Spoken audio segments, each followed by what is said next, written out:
عزیز طلبہ، میرا آج کا لیکچر ڈرامہ رستم و سہراب پر مشتمل ہے۔ اس کے ڈرامہ نگار آغا حشر کاشمیری ہیں۔ تو ہم اپنے لیکچر کا آغاز کرتے ہیں۔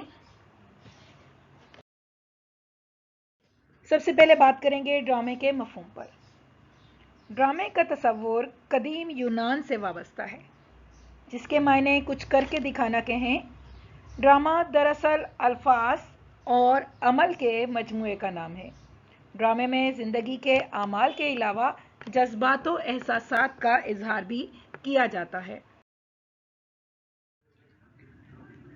ڈرامے کے اہم عناصر پہ بات کریں گے۔ ڈرامے کے اہم عناصر 7 ہیں، جن میں سب سے پہلے پلاٹ۔ ڈرامے کا پلاٹ مختصر، دلچسپ اور توجہ کا حامل ہونا چاہیے۔ غیر اہم چیزوں کو خارج کر کے مواد کو مضبوط اور مربوط انداز میں فطری ترتیب کے ساتھ پیش کرنا چاہیے۔ ارتقائی عمل: اس منزل میں پلاٹ ابتدائی منازل سے گزر کر پھیلنا شروع ہوتا ہے۔ کہانی کی پیچیدگیوں کا اور مسائل کا آغاز ہوتا ہے۔ اختصار کے ساتھ کرداروں سے تعارف بھی اس پلاٹ میں ارتقائی عمل میں اہم حصہ ہوتے ہیں۔ اس کے بعد باری آتی ہے کشمکش کی۔ تصادم یا کشمکش ڈرامے کے پلاٹ میں خاص اہمیت رکھتی ہے۔ یہ تصادم گزشتہ واقعات کے نتیجے میں فطری انداز میں ظاہر ہونا چاہیے۔ کردار نگاری پر کو دیکھا جائے تو ڈرامے کے کردار کہانی کو عملی صورت میں آگے بڑھاتے ہیں۔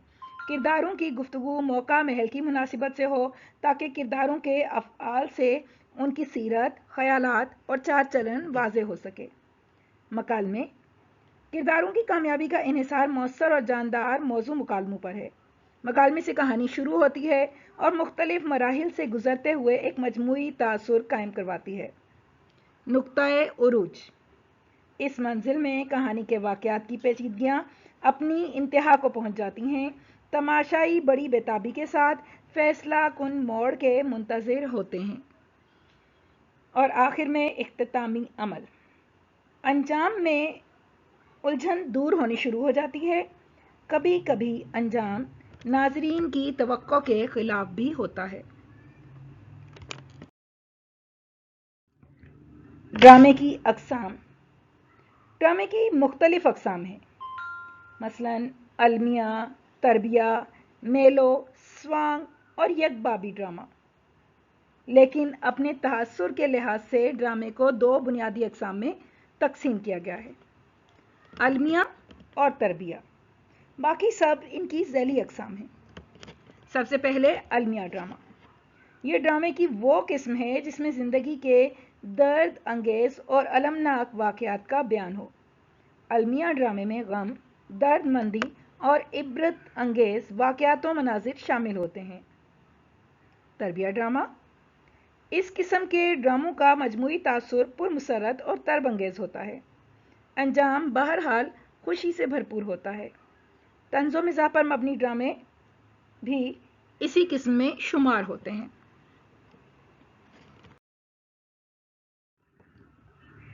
اب بات کریں گے اردو ڈرامہ نگاری کے آغاز پر، اس کے ارتقاء پر۔ نواب واجد علی شاہ کے ذریعے اردو کا پہلا ڈرامہ منظر عام پر آیا۔ ابتدائی ڈراموں میں امانت لکھنوی کا اندر سبھا اپنے وقت کا مقبول ترین ڈرامہ تھا۔ بعد میں رونق بنارسی، ظریف اور احسن لکھنوی نے معیاری ڈرامے لکھے۔ آغا حشر کاشمیری کو اردو ڈرامے کا شیکسپیئر کہا گیا۔ 1922 میں امتیاز علی تاج کے ڈرامے انارکلی نے اس صنف کو بلندیوں تک پہنچا دیا۔ دور جدید میں ٹیلی ویژن ڈرامے کی ترقی میں اہم کردار ادا کر رہا ہے۔ اب آغا حشر کاشمیری کے مختصر حالات زندگی پر بات کریں گے۔ ان کا عرصہ حیات 1879 سے 1935 تک ہے۔ آغا محمد شاہ حشر 1879 میں بنارس میں پیدا ہوئے۔ ابتدائی تعلیم دینی مدرسے سے حاصل کی، تاہم بدلتے ہوئے حالات کے ساتھ مغربی علوم سے بھی استفادہ کیا۔ بمبئی میں الفریڈ تھیٹر کمپنی میں ملازمت اختیار کی اور محض 4 سال کے مختصر عرصے میں اردو ڈرامے کی دنیا میں صفِ اول کے ڈرامہ نگاروں میں شمار کیے جانے لگے۔ 1935 میں انتقال فرمایا۔ ادبی حیثیت: آغا حشر کاشمیری اردو ڈرامہ نگاری میں اہم مقام رکھتے ہیں۔ انہوں نے اردو کلاسیکی ڈرامے کو عروج تک پہنچانے میں اہم کردار ادا کیا۔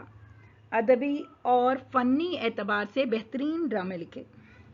ڈرامہ نگاری کا آغاز اگرچہ آغا حشر سے پہلے ہو چکا تھا، لیکن آغا حشر کی بحیثیت ڈرامہ نگار، ادبی ڈرامہ نگاری اور بحیثیت شاعر، المیہ شاعری کے ساتھ ساتھ زہرِ بیان کی خوبیوں نے ڈرامے کی ادبی اہمیت دو چند کرنے میں اہم کردار ادا کیا۔ اسی وجہ سے وہ اردو ڈرامے کا شیکسپیئر کہلائے۔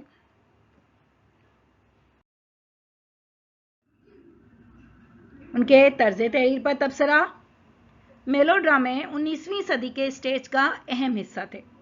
اسی کو پیش نظر رکھتے ہوئے آغا حشر نے مکفّہ مکالمہ نگاری کی، جسے نثری شاعری کی ایک قسم کہا جا سکتا ہے۔ اشعار کا برمحل استعمال ان کے ڈراموں کو چار چاند لگا دیتا ہے۔ ان کے پرجوش مکالمات داخلی آہنگ کے حامل ہیں۔ ڈرامے کی کامیابی میں مکالمہ نگاری اہم کردار ادا کرتی ہے اور بلا شبہ آغا حشر کی مکالمہ نگاری بلا کی تاثیر رکھتی ہے۔ نثری مکالموں کا شعر پر خاتمہ کر کے تاثیر اور بڑھا دیتے ہیں۔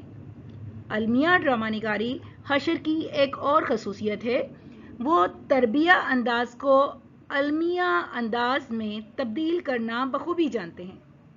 بلند آہنگ الفاظ، پرجوش مکالمے ان کے خطیبانہ انداز کا اظہار ہیں۔ مذہب سے وابستگی اور مناظروں میں شرکت کی بدولت وہ زبان زد عام مکالمہ آرائی پر عبور رکھتے تھے۔ پرجوش اور بلند آہنگ طرز بیان ان کو بلا شبہ اردو ڈرامہ نگاری کو عروج تک پہنچانے کا باعث بنا، اور اسی بنا پر انہیں اردو ڈرامہ نگاری کے شیکسپیئر کا لقب دیا گیا۔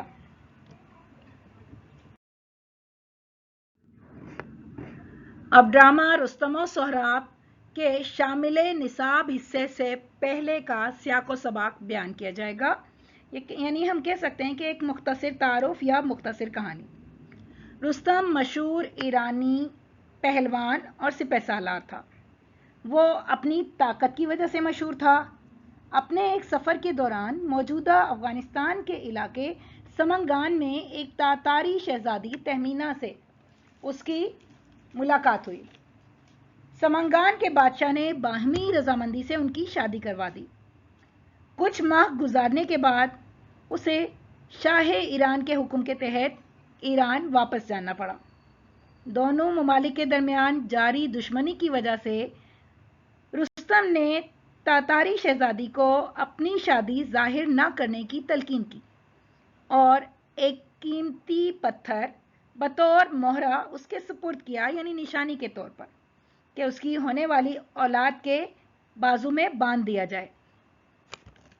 ایرانی فوج میں اپنی بہادری کی وجہ سے رستم کا ایک خاص مقام تھا اور اسی وجہ سے اسے مصروف کار رہنا پڑتا تھا۔ وہ دوبارہ کبھی اپنی بیوی اور بچے سے نہ مل سکا، بلکہ اسے اپنی اولاد کے بارے میں بھی معلوم نہ تھا۔ سہراب نامی اس کا بیٹا بڑا ہو کر ایک دلیر جوان بنا اور ایران سے جنگ کے دوران سیستان کی طرف سے لڑ رہا تھا۔ باپ بیٹا آمنے سامنے ہوئے۔ سہراب نے بارہا اس سے اس کا نام پوچھا۔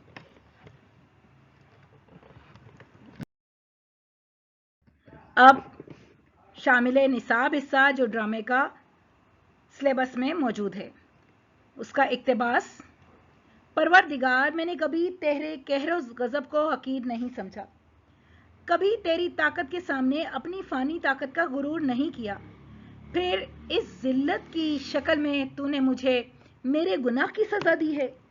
اے درد مندوں کی دوا اور کمزوروں کی طاقت، نا امیدوں کی امید، میں نے کل ساری رات تیرے حضور میں آنسو بہا کر مدد کے لیے درخواست کی ہے، اپنے عاجز بندے کی التجا قبول کر۔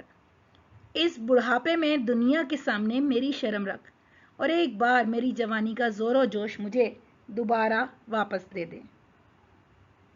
اس اقتباس کی بات کی جائے تو یہ سطور رستم کا مکالمہ ادائیگی ہیں جو اس نے بارگاہ الہی میں دعا کے لیے ادا کیے وہ الفاظ ہیں۔ اللہ رب العزت کے حضور اس نے دعا کے لیے کچھ اس طرح التجا کی تھی کہ یا الہ العالمین، میں تیرے روب و دبدبے سے، ہیبت و جلال سے بخوبی واقف ہوں۔ خود کو فانی اور حقیر جانتے ہوئے تیری لامتناہی طاقت پر ایمان رکھتا ہوں۔ گزشتہ دن کے معرکے میں ایک نوجوان کے ہاتھوں عارضی شکست میرے کس گناہ کی سزا ہے؟ یہ سزا ہے یا آزمائش؟ یا الہ العالمین، سزا ہے تو مجھے بخش دے اور آزمائش ہے تو مجھے سرخرو کر۔ میری ناموری کی لاج رکھ لے اور آج کے دن مجھے کامیابی عطا فرما۔ جیسا کہ پہلے بھی بتا چکی ہوں میں آغا خشر کاشمیری کی خصوصیات بتاتے ہوئے کہ وہ ڈرامے میں مکالمات کے ساتھ اشعار بھی شامل کرتے تھے۔ یہ شعر بھی گزشتہ سے پیوستہ ہیں۔ عطا کر دے وہی طاقت جو ایک دن تھی میرے دل میں، جوانی کا لہو پھر جوش مارے میری نس نس میں۔ تیری قدرت پلٹ سکتی ہے سارے کارخانے کو، پھر ایک دن کے لیے تو بھیج دے پچھلے زمانے کو۔ یہاں بھی گزشتہ جو دعا مانگی گئی تھی اسی دعا کو اشعار کی صورت میں بیان کر دیا گیا ہے کہ یا الہ العالمین، میری جو جوانی کی طاقت تھی، وہ جوانی کا جوش، وہ جذبہ مجھے دوبارہ واپس لوٹا دے تاکہ ایک نوجوان کے سامنے لڑائی کرتے ہوئے رستم شکست نہ کھائے اور اس کو یہ نہ کہا جائے کہ رستم اب بوڑھا ہو چکا اور ایک اپنے سے چھوٹے سے ایک نوجوان لڑکے سے شکست کھا لی ہے۔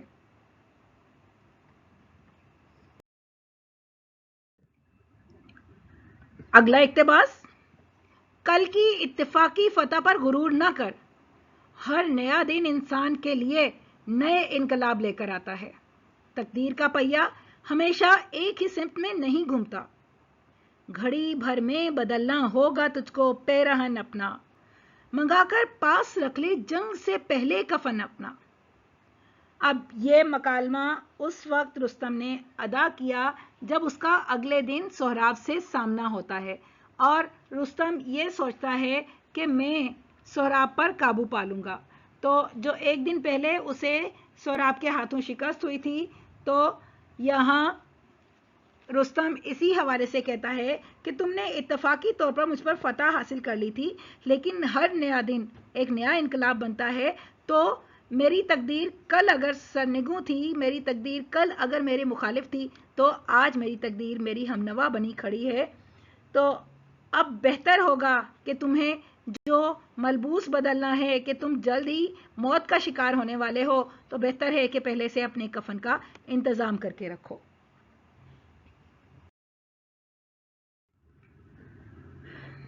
ڈرامے کا اگلا اقتباس: آہ اے آنکھوں، تمہارے نصیب میں باپ کا دیدار نہ تھا، کہاں ہو پیارے باپ، کہاں ہو پیارے باپ، کہاں ہو؟ آؤ آؤ کہ مرنے سے پہلے تمہارا سہراب تمہیں ایک بار دیکھ لے۔ کیا خبر تھی کہ بگڑ جائے گی قسمت اپنی، آخری وقت دکھا دو مجھے صورت اپنی۔ اب یہاں وہ مکالمہ جو سہراب نے ادا کیا اس وقت جب رستم نے اس پر حملہ کیا۔ سہراب کو شبہ تھا کہ مد مقابل رستم ہے، جس کے حوالے سے اس کی ماں نے بتایا تھا کہ وہ ایران کے دلیر سپہ سالار رستم کا بیٹا ہے۔ تو رستم نے جب سہراب سے مقابلے کے دوران اس کے سینے میں خنجر گھونپا تو مرتے دم سہراب نے اپنی آخری آرزو اس انداز میں بیان کی کہ میرے قسمت میں باپ سے ملاقات نہ لکھی تھی، میں اپنے والد سے ملے بغیر دنیا سے رخصت ہو رہا ہوں۔ مجھے خبر نہیں تھی کہ قسمت مجھے یوں دھوکہ دے گی، مجھے بھری جوانی میں دنیا سے رخصت ہونا ہوگا۔ کاش کچھ ایسا ہو جائے کہ اس وقت آخر میں اپنے والد کا دیدار کر سکوں۔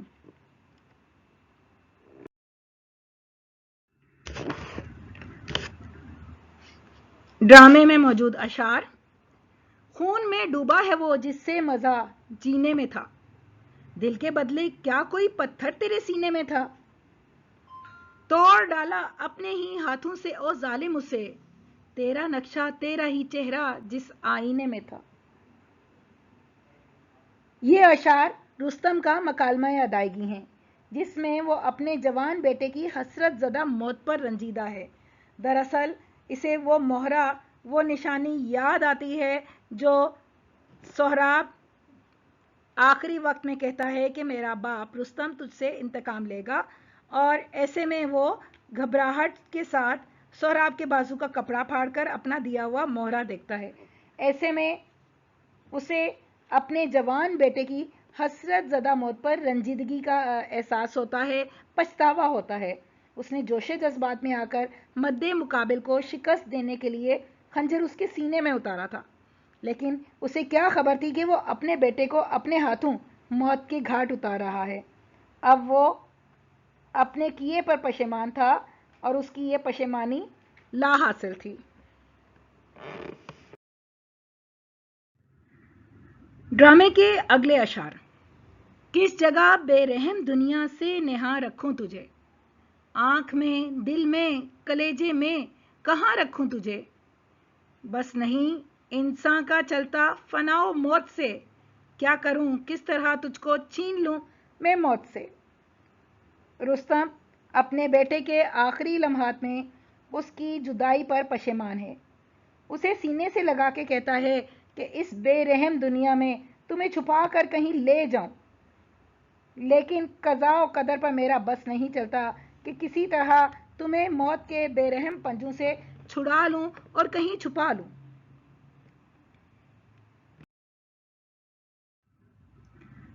اگلا اقتباس۔ جب تیری ناشاد ماں بال نوچتی، آنسو بہاتی، چھاتی پیٹتی، ماتم اور فریاد کی تصویر بنی ہوئی سامنے آ کھڑی ہوگی اور پوچھے گی کہ میرا لاڈلا سہراب، میرا بہادر بچہ، میری کوکھ سے پیدا ہونے والا شیر کہاں ہے، تو اپنا ذلیل منہ دونوں ہاتھوں سے چھپا لینے کے سوا اسے کیا جواب دوں گا؟ کن لفظوں سے اس کے ٹوٹے ہوئے دل اور زخمی کلیجے کو تسلی دوں گا؟ اب یہاں بتایا جا رہا ہے سہراب کے حوالے سے۔ سہراب رستم کا وہ بیٹا تھا جسے رستم نے اس کی پیدائش سے جوانی تک ایک بار بھی نہیں دیکھا تھا، اور اب وہ اپنے باپ کے ہاتھوں بیٹے کے قتل ہو چکا تھا۔ اور یہ مکالمہ رستم کا ادا کردہ ہے، جس میں رستم اپنے بیٹے کے قتل پر شرمندہ تھا، پچھتا رہا تھا کہ کس منہ سے سہراب کی ماں کا سامنا کرے گا، کن الفاظ میں اسے تسلی دے پائے گا کہ وہ خود ہی ایسا ظالم انسان ہے جس نے اپنے بیٹے کی جان لے لی۔ اگلا اقتباس۔ اے خدا، اے کریم و رحیم خدا، اولاد باپ کی زندگی کا سرمایہ اور ماں کی روح کی دولت ہے، یہ دولت محتاجوں سے نہ چھین، اپنی دنیا کا قانون بدل ڈال، اس کی موت مجھے اور میری باقی زندگی اسے بخش دے۔ موت، موت، تو زال در دوابہ کے گھر کا اجالا اور بڑھاپے کی امید، میری تہمینہ کا بولتا کھیلتا ہوا کھلونا کہاں لے جا رہی ہے؟ دیکھ میری طرف دیکھ، میں نے بڑے بڑے بادشاہوں کو تاج و تخت کی بھیک دی ہے، آج ایک فقیر کی طرح تجھ سے اپنے بیٹے کی زندگی کی بھیک مانگتا ہوں۔ اب یہاں کچھ الفاظ جن کو پہلے میں بیان کر دوں۔ زال در دوابہ جو ہے یہ رستم کے ماں اور باپ کا نام تھا، اور یہاں رستم اپنے لخت جگر کی موت پر ان الفاظ کے ذریعے اپنے رنج و غم کا اظہار رب کریم کے سامنے کر رہا ہے کہ یا الہی، ماں باپ کی زندگی کا کل سرمایہ اس کی اولاد ہوتی ہے، مجھ محتاج سے اس سرمایہ کو نہ چھین، اسے زندگی عطا کر کے اس کی موت مجھے دے دے۔